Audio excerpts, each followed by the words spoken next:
Au début du film, on voit une princesse retenue en otage dans un palais. Quand elle se réveille, elle essaie de sortir de cette pièce mais ne peut pas y aller, car la porte était verrouillée. Elle comprend maintenant qu'elle est retenue ici comme une otage. Elle se souvient qu'elle était tombée après avoir senti quelque chose à l'époque. Plus tard, deux gardes entrent dans la chambre de la princesse plus tard. Après les avoir vus, elle fait semblant de dormir. Mais en fait, elle faisait semblant. Alors que l'un des gardes essaie de l'approcher, la princesse se réveille et attaque les gardes. Elle le combattait avec succès et le battait. On dirait qu'elle est une bonne combattante, elle sait bien se battre. Pour cette raison, elle se bat si bien seule avec eux. Plus tard, après les avoir battus, elle les enferme et s'enfuit. Plus tard, elle sort de là. Après être arrivée dans une autre pièce, elle voit par la fenêtre que Julius, le prince d'une autre ville, a enfermé toute la famille de la princesse. Les parents de la princesse, le roi et la reine, ainsi que la sœur cadette sont également inclus. Plus tard, nous assistons à la scène passée. Ici, le mariage du prince Julius et de cette princesse allait avoir lieu. Parce qu'il n'était pas un homme bon, donc elle ne voulait pas l'épouser. Pour cette raison, elle part de là le jour du mariage. Donc, Julius se sent si mal, alors il a décidé de se venger d'eux aujourd'hui. Il a besoin de la princesse à tout prix car il veut devenir le roi de cette ville. Et cela n'est possible qu'après avoir épousé la princesse. Donc, devenir roi pour Julius était vraiment facile, car la princesse n'a pas de frère. Plus tard, un garde qui a un masque de fer sur son visage entre dans la chambre de la princesse. Après l'avoir vue, la princesse se cache dans une baignoire et arrête son souffle dans l'eau. Le garde arrive pour vérifier, et lorsqu'il s'assure que personne n'est là, il commence à partir de là. Plus tard, la princesse s'en va au fur et à mesure. Pendant ce temps, le garde la regarde et la met en garde à vue. Elle commence à se battre avec le garde pour sa défense. Plus tard, la princesse et le garde ont un combat massif. Dans ce combat, la princesse bat le garde et le tue. Plus tard, la princesse rappelle un souvenir passé que, son père, le roi a toujours voulu avoir un fils. Plus tard, nous voyons une femme du passé qui était l'enseignante et la maîtresse de la princesse. Elle a tout appris à la princesse, y compris le jeu d'épée, le combat d'autodéfense et de nombreuses autres compétences. À cette époque, la sœur de la princesse était sur le point de naître. Sa mère informe le professeur que son père, le roi, n'aime pas qu'elle apprenne le maniement de l'épée et le combat, car il pense qu'il vaut mieux laisser les hommes et non les femmes. Tout en pensant à des souvenirs passés, elle part de là et atteint une pièce. Deux gardes sont arrivés, et elle les combat. Elle se bat avec bravoure, et après les avoir tués, elle sort. Julius envoie plus tard un garde senior pour vérifier la princesse. Il lui ordonne de vérifier si elle est prête pour le mariage ou non. Le garde senior ne va pas chercher la princesse, il envoie plutôt un garde qui était en bonne santé. Le garde en bonne santé ne veut pas monter à l'étage, mais le garde en chef l'oblige à y aller. De l'autre côté, la princesse courait en se cachant de tout le monde. Après avoir vu le garde en bonne santé, elle se pend à la fenêtre à l'extérieur. Plus tard, le garde part de là quand il ne trouve pas la princesse. Plus tard, la princesse après être retournée dans la chambre s'en va. Secrètement, la princesse prend l'épée sous son lit après être venue. Après un certain temps, elle commence à se rappeler son passé. Elle se souvient à quel point son professeur lui a enseigné le maniement de l'épée, et elle a donné cette épée à la princesse parce qu'elle était très contente d'elle. Après l'escalade, l'état du garde en bonne santé s'aggrave et il s'épuise. Lorsque la princesse sort de sa chambre, elle entend des bruits. Plus tard, elle aperçoit un trou dans la pièce lorsqu'elle s'aperçoit que Julius et Moira, son ami, étaient seuls dans la pièce. Cela indique que le prince et son ami ont une relation après avoir percé le mur avec son épée alors que la princesse était sur le point de tuer Julius. Les gardes du prince arrivent dans sa chambre et l'informent que le roi l'a appelé. Il se dirige ensuite vers le roi pour l'écouter. D'un chemin étroit dans le mur, la princesse va dans une autre pièce. Plus tard, un garde qui porte un costume puissant attaque la princesse. Elle se bat courageusement avec lui. Pendant ce temps, ils s'engagent tous les deux dans une grande bataille.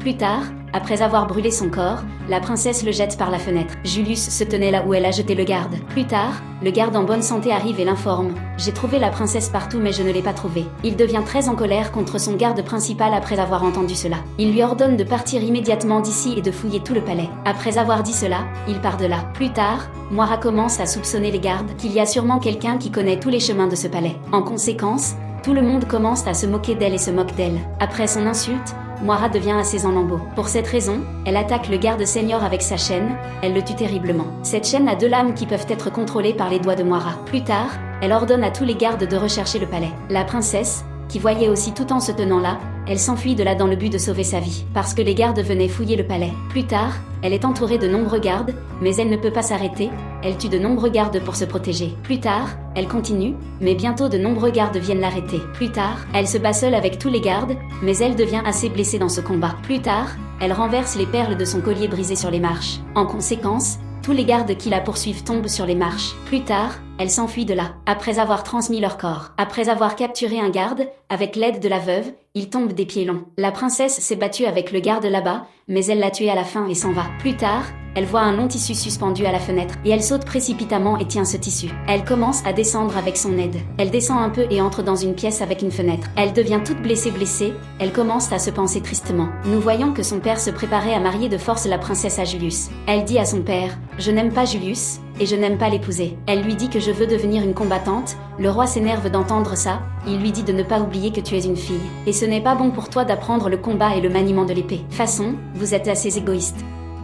La princesse devient très contrariée d'entendre cela. À l'heure actuelle, alors qu'elle la bande, quelqu'un entre soudainement dans sa chambre, et elle devient tout à fait consciente après avoir entendu son son et l'attaque. Plus tard, elle se rend compte qu'il ne s'agit pas d'un garde mais de son maître enseignant. Elle est très heureuse de la voir là. Plus tard, elle tombe sur le sol après avoir subi de nombreuses blessures. Plus tard, elle demande à son professeur ce que tu fais ici. Elle lui dit que je suis venue ici pour te trouver. Plus tard, elle l'emmène au lit et commence à panser ses blessures. Plus tard, la princesse demande à son professeur ce qui s'est passé et ce qui se passe ici. Elle a demandé cela à son professeur parce qu'elle ne se souvient de rien. Plus tard, elle lui raconte qu'une nuit Julius est venu après avoir pris ses gardes pour nous combattre et nous attaquer mais notre peuple n'était pas du tout prêt à se battre avec eux. Julius est un homme cruel, il n'a pitié de personne, il ne montre de pitié à personne. Il tuait n'importe qui et opprimait tout le monde sans pitié. En entendant cela, la princesse devient assez triste et se rend responsable de tout cela. Après avoir vu cela, son professeur lui dit que ce n'est pas le moment de se blâmer, mais plutôt le moment d'être courageux et de sauver les autres. Plus tard, elle dit à la princesse qu'il n'y a qu'un seul moyen de sortir de ce palais et que c'est une voie navigable. Après être sorti de là, il se dirige vers la cuisine et voit que les gardes de Julius ont semé la destruction partout et qu'ils oppriment les gens. Plus tard, 3 gardes capturent une femme et se conduisent mal avec elle. Après avoir vu cela,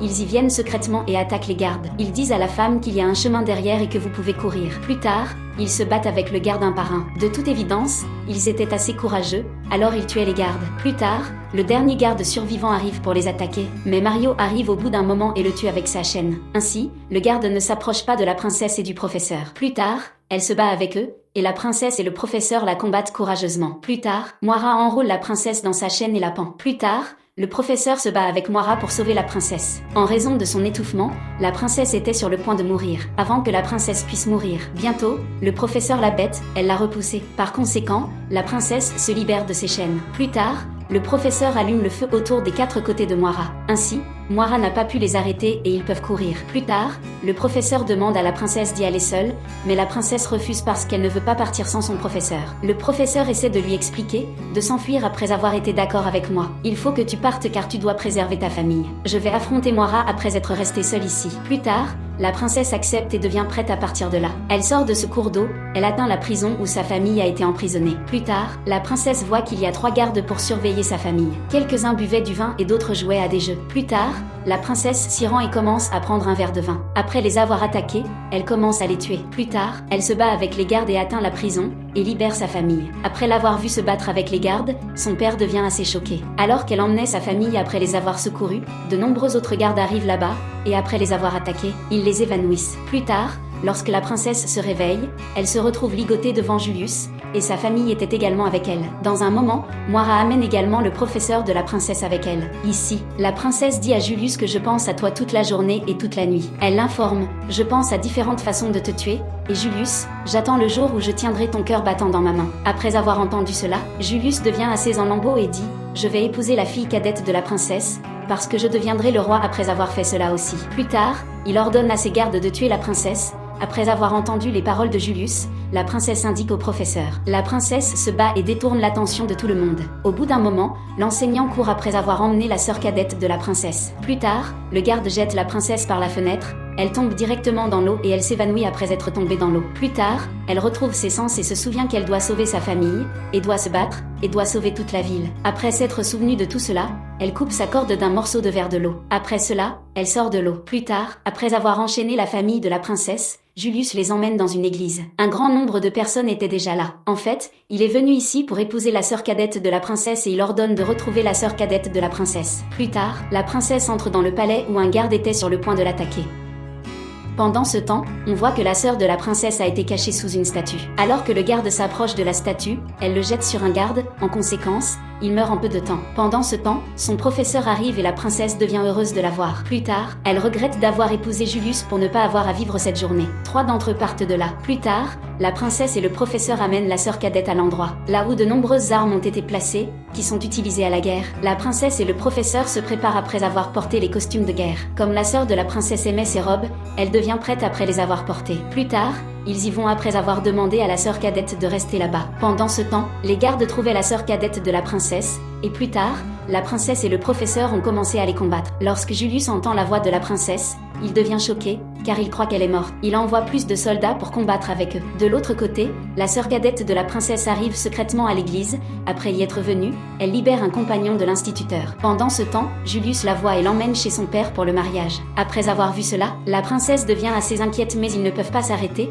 Ils se battaient avec chacun des gardes, d'une manière formidable. Après avoir tué quelques gardes, l'enseignant commence à entrer, mais Moira et les gardes se tiennent là pour arrêter leur chemin. Le professeur se bat avec eux et pendant ce temps, les compagnons du professeur arrivent sur place. Tout le monde se battait dans l'église et la princesse essaie également d'entrer à l'intérieur de l'église. Pendant ce temps, Moira arrive sur place et pour l'arrêter, elle essaie d'effrayer la princesse avec sa chaîne. Dans l'église, Julius attaque le roi. Après avoir vu cela, le professeur le sauve et commence à se battre avec Julius. De l'autre côté, la princesse et Moira ont un combat massif. Parfois Moira domine la princesse, et d'autres fois la princesse domine Moira. Plus tard, la princesse enveloppe Moira dans sa chaîne et l'Y accroche. Après avoir fait cela, elle tire la chaîne, étouffée, Moira meurt. Après l'avoir tuée, la princesse entre et voit que Julius a attaqué son professeur. Elle est assez blessée et après avoir vu cela, la princesse devient assez triste. Elle se met à pleurer parce qu'elle pense que son professeur, qui est tombé et s'est blessé, est peut-être décédé. Au bout d'un moment, le compagnon du professeur arrive et la prend. Désormais, seule la princesse et Julius restent dans l'église. Plus tard, une bagarre commence entre eux, Julius attaque les blessures de la princesse, et elle devient plus blessée. Elle ressent une grande douleur et elle ne peut plus se battre. Plus tard, ils sortent de l'église avant tout le monde. La princesse était assise sur ses genoux devant Julius, et Julius a gardé son épée sur son cou. Il disait à tout le monde que je suis votre nouveau roi. Pendant ce temps, la princesse se souvient des paroles de son professeur, qui lui dit toujours « Sois patiente pendant le combat et ne reste concentrée que sur le combat ». Maintenant, elle agit de la même manière, alors que Julius détourne son attention après avoir vu la princesse se taire. Elle prend immédiatement l'épée de sa main et le décapite en une seule attaque. Parce que Julius a porté une couronne de roi, celle-ci tombe également après que sa tête tombe. Après avoir pris la couronne, elle se dirige vers son père, le roi. Après avoir porté sa couronne, dit à tout le monde qu'à partir de maintenant, le nouveau roi de cet endroit sera ma fille, la princesse. En entendant cela, tout le monde devient heureux. Plus tard, lorsque la princesse voit son professeur vivant, elle devient également étonnée et heureuse. C'est pourquoi elle la serre dans ses bras après l'avoir approchée. Pendant ce temps, le garde saint arrive et devient heureux de voir la princesse. Il dit « Oh princesse, tu es là, Dieu merci, tu as été trouvée, je t'ai trouvée partout ». C'était une scène assez drôle, et tout le monde se met à rire. Le film se termine sur ce bonheur. Merci.